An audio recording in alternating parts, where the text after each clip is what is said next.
Keep the interview chair warm for me, Tom. Sure. In my People Like Us segment, I'll be talking with Janet Childs of the Center for Living with Dying. As Director of Education for the United Way-funded nonprofit center, she provides crisis intervention for schools, businesses, and community organizations in the San Francisco Bay Area.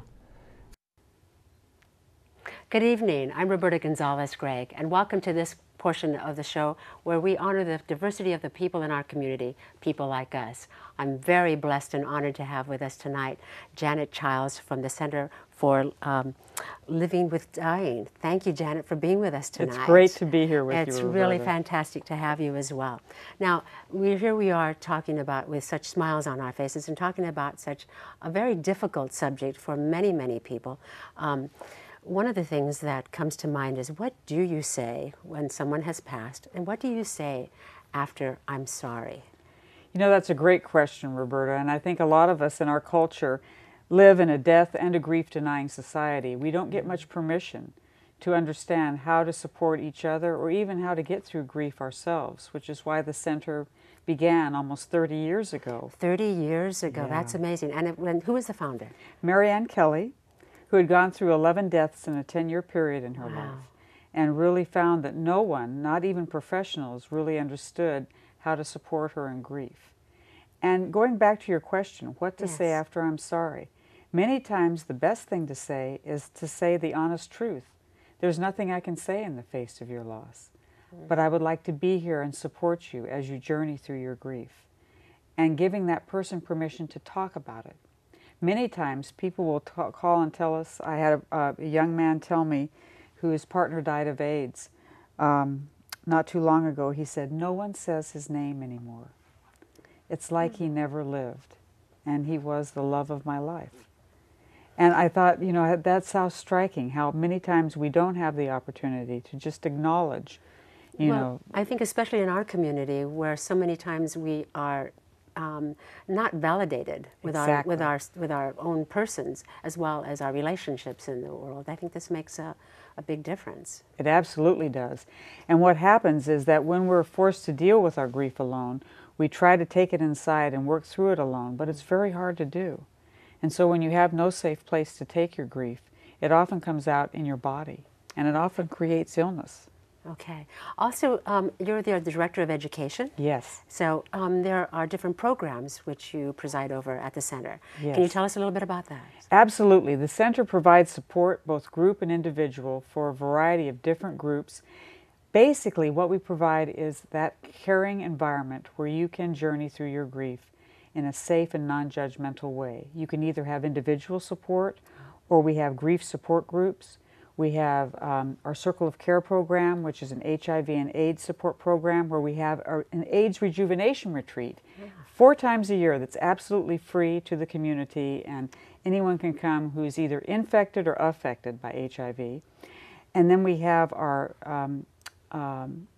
grief groups that are done with children and adolescents and youth, called our Healing Heart Youth program.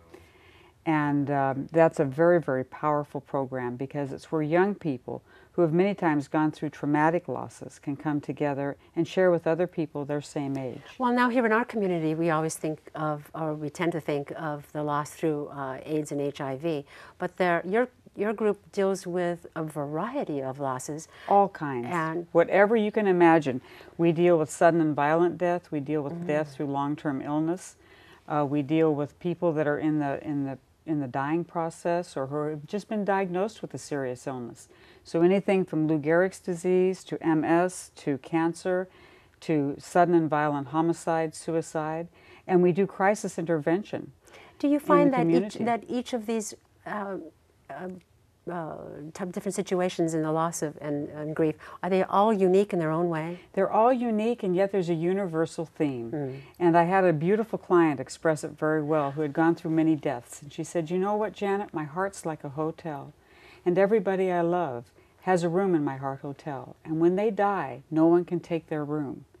I can add on new rooms as I meet new people to love, but that room is always their room." And I asked her, "What do you do, Eleanor, with that empty room?" And she said, "I fill it up with the love and the memories that we have, that even death can't take away from me."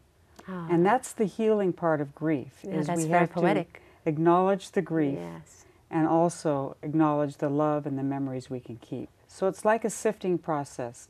So it's a lot more complicated than just letting go of the pain, because we don't want to throw the baby out with the bathwater. We don't want to lose the memories and the sweetness. No, we don't. We don't. We have so many, many memories of our loved Yeah, ones, so that's exactly. nice to hang on to that. Contact the center and contact Janet if you like, or volunteer, even better Yes. still. You can volunteer. You have Yes. over 100 volunteers. 25 volunteers, And that's you've right. served in the community over 1 million people. That's right. That is amazing. And we are now a part of the Bill Wilson Center, which is a great Yes. agency that provides a lot of support. So we're very pleased to Excellent. be a program of the Bill Wilson Well, Center. we're very pleased to have you on tonight. Thank you so much, Thank Janet, you. for the work, the wonderful work that you and your group do in the community. And remember, if you are grieving, be gentle with yourself and know that you have the right to grieve and the Thank right you. for support. Thank you, Janet. Thank you. Back to the show. We'd love to get mail from you. Send it to Outlook Video at P.O. Box 390996, Mountain View, California, 94039-0996. To contact us by telephone, call 408-293-3040, extension 205. Or you can send email to comments@outlookvideo.org. To learn more about Outlook Video, point your web browser to our webpage at outlookvideo.org.